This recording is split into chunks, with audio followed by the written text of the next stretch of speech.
আসসালামু আলাইকুম।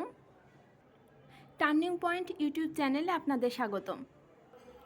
পরিবর্তন হতে যাচ্ছে খাদ্য অধিদপ্তরের নিয়োগ পরীক্ষার পদ্ধতি। আজকে এই ভিডিওতে আমি মূলত এই বিষয়ে বলবো।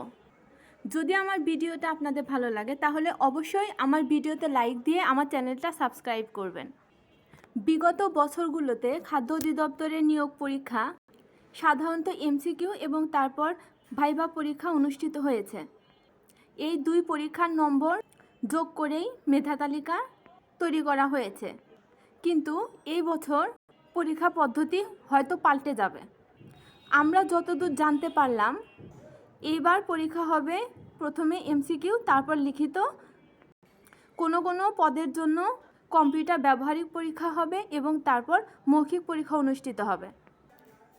যেহেতু পরীক্ষা পদ্ধতি পাল্টানোর সম্ভাবনা বেশি, ৮০ থেকে ৯০% সম্ভাবনা আছে পরীক্ষা পদ্ধতি পাল্টে যাওয়ার। এর জন্যই আমি মূলত ভিডিওটা করলাম, যেন অনেকে আছেন খাদ্য অধিদপ্তরের চাকরিটা তাদের ড্রিম জব, শুধু যেন এমসিকিউ প্রস্তুতি নিয়ে এমসিকিউতে ভালো করে লিখিততে যেন অকৃতকার্য না হন, এর জন্য আমি ভিডিওটি করলাম। এমসিকিউ পাশাপাশি অবশ্যই লিখিতর জন্য প্রস্তুতি নিন। এবার সম্ভাবনা বেশি এমসিকিউ পরীক্ষার পর লিখিত পরীক্ষা হওয়ার। তো ভিডিওটি দেখার জন্য ধন্যবাদ। ভিডিওটি ভালো লাগলে অবশ্যই আপনাদের ফ্রেন্ডসদের সাথে শেয়ার করবেন। আল্লাহ হাফেজ।